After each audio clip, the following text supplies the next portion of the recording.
Everybody, it's Block here, to come out with your deck profile of my Fluffal Frightfurs, which is absolutely my absolute 100% my favourite deck. Absolutely love this deck, played it for God, pretty much since I got back into the game, so many years ago now, and just kind of want to show you guys my current build and just see how I'm playing it. Of course, don't forget to like, comment and subscribe, and of course, let's get into the deck profile. And to start off with, of course, basically three of the best Fluffal. Fluffal Penguin, absolutely amazing. During the main phase, you can special summon a Fluffal monster, except itself, not a hard once per turn, it's a soft once per turn, which is really good. And if it's sent to the graveyard for a fusion material for Frightfur, you can draw 2 cards, discard 1. Absolutely amazing. Drawing toy vendors and your chains and then being able to discard, amazing. Of course, next 3 of the Fluffal Bear, absolutely brilliant. Discard to add toy vendor, amazing. And also it does have a secret effect, if you will, of you contribute it on the field and add a poly back to hand from graveyard, which has come up before for me. Then next, play 2 dog. Only need 2 really, because you've got so much searching with this deck. On normal or special summon, add Legend Sabers or Fluffal. It's really handy being able to just get directly what you need. Next, I do play 2 of the Fluffal Dolphin. And are between 1 and 2, but currently at the minute just playing it 2, and it sort of seems okay so far. So happy with that. And basically, you can target a toy vendor in your graveyard, set it, and then you can Foolish Burial an Legend Sabers or a Fluffal, being able to just do whatever you want. And when it's sent to the graveyard for fusion material, you can shuffle a fusion spell or poly back into your deck. So really good being able to shuffle your polys back into decks, be able to activate your patchworks, things like that. 1 of the sheep, level 2, really good. And if you control a Fluffal monster, except sheep, you can special summon it, and then you can also return 1 Fluffal monster you control, special summon 1 Edge Imp monster from your hand or graveyard, which can come in quite handy. It's really good one, being able to just get more material onto the field for link plays and things. I do play 1 Fluffal Owl, absolutely love Fluffal Owl. On normal or special summon, adds a poly. Or you can pay 500 life points, fusion summon a Frightfur fusion, which has come up when my opponents has like certain floodgates things that stop spells and traps. Stop spells really. That does come up. So I do like the 1 owl. Again, 1 cat, just when it's sent to the graveyard as a fusion material, you can add a poly back to hand from graveyard. So sort of literally having dog and Frightfur patchwork is exactly 8k. That's kind of how I've run this deck for so long. Then next, on to the 1 wings. I only need 1 because I'm going to be kind of using this effect once. Might seem a bit weird. But yeah, you're looking to 80k. I have played it. Obviously, you can see in my previous video and previous build, have played it higher. But just with this build and different changes, it's only needed at 1. On to the Edge Imps. Of course, we do play 3 chain. Absolutely amazing. When it's sent to the graveyard from the hand or field, being able to add Frightfur card, absolutely amazing. 2 Scythe, really like Scythe. It's a hand trap as well as protection as well. So during your opponent's main phase, you can reveal this card, fusion summon 1 Frightfur using this and other materials on the field or in your hand, and then special summon 1. And then of course we can go into the Cruel Whale, which of course is the pop. So essentially Scythe is a hand trap that's a pop. The next, run 1 Edge Imp Sabers. Only need 1. When it's sent to the graveyard, place 1 card from your deck, from your hand to your deck, and special summon it. Really good. Do play 1 Eldritch the Golden Lord.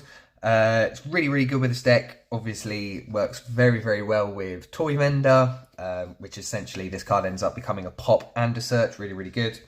Do play the 1 Merly as well, because we are playing the Spring in the extra deck, so being able to go into Predaplants, Draco's Sepelia, which is really good. And then just to finish off, 3 hand traps of Ash Blossom. As I always say, hand traps, whatever you feel like playing. But that's it for the monsters. Now on to the spells and traps. And onto the spells and traps, we start off with, of course, 3 of the Toy Vendor. Absolutely amazing, part of one of the best kind of draw combos in the game, with wings being a draw 2 and discard 1. But once per turn, you can discard a card, draw a card, reveal it. Then if it's a Fluffal monster, you can special summon 1 monster from your hand. That's any monster.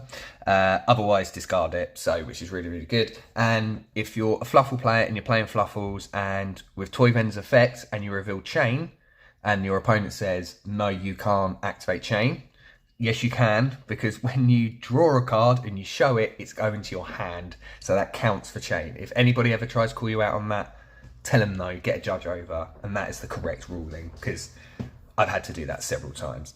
Then next on to the 3 of the patchwork, adds an edge imp and adds a poly. Kind of everybody knows what it does from all the branded. Then next on to, of course, 3 polys to go with it. Hold a deck rolls around it, of course. And then next I do play 3 of the super polys as well. Super poly, I've played it in Fluffal for years, just feels so good. Really, really good cards. Then next on to the 1-Oz, we play 1 of the Frightfur fusion, just help us with OTK, basically a miracle fusion. Fusion summon a Frightfur by banishing from graveyard and field, really, really good. 1 Call by the Grave, just good going first, good going second. Be able to stop our opponent on their turn if they've got any grave effects and things like that. Then finally, to finish off with the main deck, play 1 Foolish Burial. Got a lot of cards that like to be in the graveyard or being sent to the graveyard, so obviously I play that. So that's it for the main deck. Now on to the extra deck. Moving on to the extra deck, which is still kind of a semi-working process at the minute, but this is kind of how I'm liking it at the minute. Play 2 of the Frightfur Cruel Whale, as I mentioned earlier, absolutely amazing card. When it's fusion summoned, destroy 1 card on both players' field. Doesn't target, which is really, really good. And you can you can target a fusion monster you control, any, not just a Frightfur. Send 1 Frightfur card from your deck or extra deck, except itself. And if you do, targeting monster gains half its original attack. Sorry, so really, really good being able to boost your Frightfurs and other fusions, being able to beat over your opponent's big monsters and OTK. Next, I play 2 of the Sabertooth. Really, really like Sabertooth. When it's fusion summoned, just target a Frightfur and special summon it. Really, really good. Helps with the OTK with Kraken, which is exactly 8k with a monster send as well. Which of course we do play 1 Kraken. Absolutely amazing card. You can target a monster your opponent controls, send it to the graveyard, gets around things that can't be destroyed by battle or card effects and things like that. It can't attack directly that turn, but it doesn't matter too much if you're going to use it. Go into Sabertooth and special summon it again. And also it can attack, can make a second attack during each battle phase as well. And it also has the Dante effect of when it attacks, goes to defense mode. It's 3k defense, so pretty big. Then for the last Frightfur fusion, I do play Frightfur Tiger. What a card, one of the best ones. Just being able to destroy monsters on the field up to the number of fusion materials for it, really, really good. So you're quite commonly destroying sort of anything from 2, 3 to 4 quite easily. And all Frightfur monsters you control gain 300 attack for each Frightfur and Fluffal. So of course it goes straight up to 2/2, so if you've got a couple of them out, soon adds up. Then next on to our other fusions, we do of course play 1 of the Draco Stapelia. Really, really good one. Super easy to get into from Merly as well, and being able to sort of go into Draco Stapelia with your Kraken, shuffle them back in, being able to go for another Kraken. Gains its effects again, you can see. You can really easily snowball. Then next we do play 1 Mud Dragon and 1 Garuya as pretty much as our super poly targets. But of course, Draco Stapelia could be a super poly target as well. But play these 2, these are kind of just the best, easiest to play. Then for on the XEs, we do play 1 Shark to go with the Toad. Super easy, we play like 5 and they're super easy to get multiples on the field, so really good ones to go into. And we do play 1 of the Hope Harbinger as well, which of course is really, really easy to get in from Sabertooth and Kraken. So of course if you can't quite OTK your opponent, you can go into Hope Harbinger, which isn't too bad. Then on to the links, I do play 1 Sprite Springed, which is really, really good, being able to send our Merly, being able to special summon, and then going from there. 1 Cross Sheet, which is absolutely amazing, of course in fusion decks, basically being a Nordin, being able to special summon 1 back, absolutely amazing. Then to finish it off, we do play 1 Access Code Talker, just being able to help us with the OTK. But that's it for Fluffals. I hope you guys enjoyed the deck profile, and of course don't forget to like, subscribe and comment. I'll catch you in the next one. Peace out.